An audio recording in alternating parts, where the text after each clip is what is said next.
Hey, welcome World Entertainment, and this year we saw Star Trek Starfleet Academy Season 1 come out and immediately get cancelled, even though there's still a Season 2 coming. But of course, Star Trek hasn't ended coming out this year because we have the penultimate season of Strange New Worlds. And of course, the cast are trying to hype Season 4 and 5. They're also talking about their hope for Star Trek Year 1, which is hilarious because this interview comes from last week or the weekend before, and it's like, the sets were already being torn down. Why would you still be sitting there going, we could still do it? It's not going to happen. But everything we hear from their interviews that we're about to take a look at just tells you how much as they've been trying to tell us, Seasons 4 and 5, don't worry, you're finally getting real Star Trek from this. They confirm, no we're not, we're just getting exactly the same shit we've been getting since 2017 with Alex Kurtzman's Star Trek.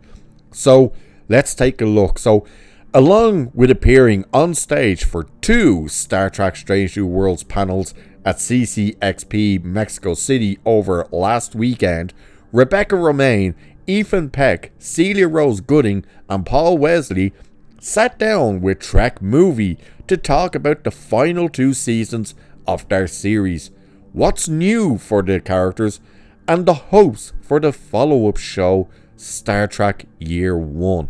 So what's hilarious, it seems to also be Trek Movie is kind of pushing for, oh, is Year 1 still going to happen? It's like, you people are retards. You really are. So here's the question that gets asked to start this off, which immediately goes into, oh, we're getting exactly the same shit we've been getting. Question. Some of you have said Season 4 is the best. So what is the big difference with the new season? Even though every season they say is the best. Rebecca Romijn said, I think Season 4 and 5 are 2 best. I think we're also comfortable in our characters at this point and our relationships with each other. Great to know. It took you 4 seasons to get comfortable with your character and your show is ending. Wow. And it's not like you were doing it year in, year out. There's been like 3-year gaps between each show. So yeah. Here's the first part where you go, oh yeah, same shit, different series.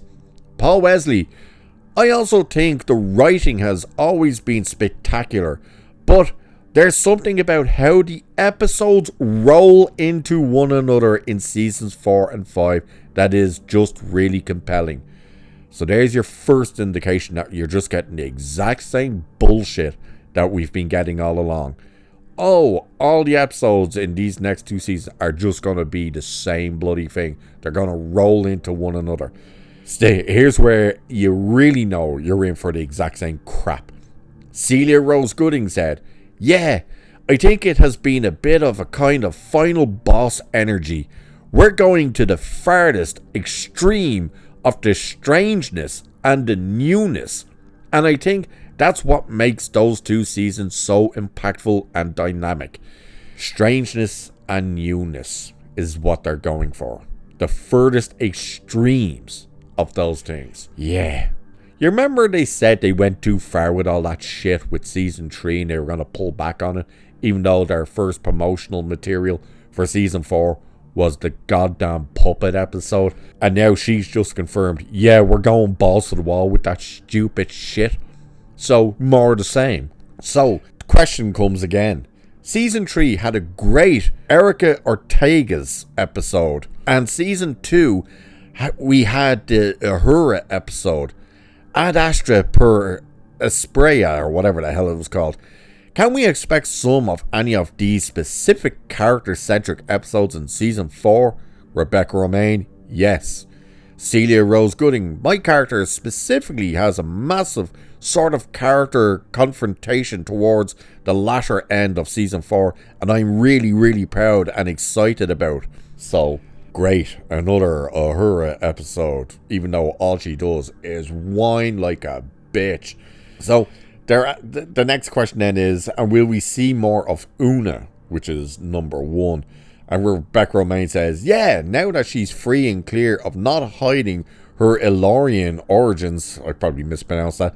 And she still gets to work with Starfleet. Now, by the way, if you're wondering what that is, she's an augment. She is basically a version of Khan. She has the same type of thing, genetic manipulation. So now gets to lead more missions, and so she makes a request in the very beginning of season 4 to spend more time on planet and lead more missions. And so we get to see Una in action a lot more, which was very fun. What in the name of Christ? They could have edited how they wrote that. That is how it's written, people. It ended by them saying, a writing, and if she said it this way, what the hell is wrong with her? Which was very fun. Wow. So, the next question comes along. It has been said season 4 will be a more strange and new season. On set, what was the strangest moment you experienced? Here we go, this should be interesting. Celia Rose Gooding. I can say something completely out of context, where Uhura is in 0G for some reason, and she is holding 2 very heavy objects, and she has to sort of be titled from like a 90-degree, I think she's meant to say tilted, but it says titled, from like a 90-degree angle to upright, and the sort of feeling of being in our EV suits in 0G and having to control your body and not feel like gravity, that was very strange for me. What a stupid answer. Oh god, this season also has a dinosaur. We saw that in the trailer. I don't know how that's a question, but Rebecca Romaine says that was one of the stranger ones for me, and that was actually, we used a puppet from Jurassic Park, so they actually used the T-Rex from the, good god. So it just goes on. Star Trek is now 60 years old, and it always has been political and had social commentary. So what's a political or social lesson we can get from season 4? Paul Wesley says, I think all the seasons have a political social message of hope, optimism and curiosity. To start with, this whole Star Trek has always been political and blah blah blah. No, it fucking hasn't. And even when you have the original cast coming out, like Bill Shatner, and saying, no, it's never actually been political, you can fuck off with that crap. And then to say, oh, I think all of our seasons has been about politics, social messaging, and hope, optimism, cure. What hope and optimism? Fuck off, people. So it just goes on, and then says, Ethan, you have said as we are heading to closer, that my good Christ, I have to keep reading these over for the way they write. Here's how this question is written. Ethan, you have said as we are heading to closer to the end, your performance of Spock will become more like Nimoy's Spock in the original series. How has that manifested in season 4, and particularly with your relations with Kirk and Chapel? If he says relations, if that means like you're in a, physical relationship with Kirk and Chapel, what? But the way he starts that question off, you have said as we are heading to closer to the end. Surely that should say it as we're heading closer to the end. What you said, fuck me, they need to edit this shit. So his answer was, so I think that Spock in Strange New Worlds is just such a student of humanness. And, okay. And I think both Chapel and Kirk represent teachers for him. And as he learns more about his humanness, he becomes less human. And so I think the sort of hurt that he experiences from the vulnerability of what I would associate with humanness, which is emotion, and him really striving towards logic, teaches him to be more logical, to be hurt less, and he sort of becomes less human through these relationships in a funny way. That is not who Spock is at all. So they're just talking utter nonsense at this stage. I'm skipping a lot of these questions because they're just fucking stupid. So it says season 4 has a full 10 episodes, but season 5 is shorter with 6 episodes.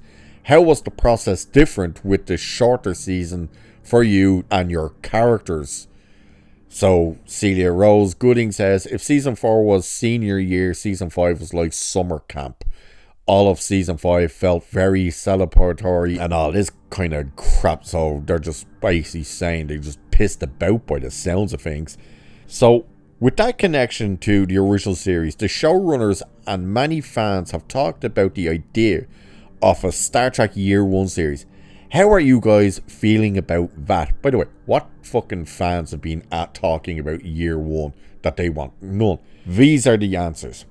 Ethan Peck said, I'd be very excited to do it. Of course you would, it's a paycheck. Rebecca Romaine, sounds like a great idea. You wouldn't be a part of it, you'd be gone at that stage. Paul Wisely, whatever. We'd be thrilled to do it. Of course, again, you'd be leading a show like that. Celia Rose Gooding, I think fans wanted to see more of us is always a pleasant feeling. It's very flattering. Yeah, nobody wanted to see more of you. So that's it. That's all their questions. And you can see it's a massive fluff piece. Oh, you guys are so loved. What's this like to do? What's the crazy? As much as they're all trying to sit there and trying to say to Star Trek fans, hey, don't worry. Whatever you do, don't panic, because Strange New Worlds Season 4 and 5 is going to be the true Star Trek you know and love. Cast, what do you have to say?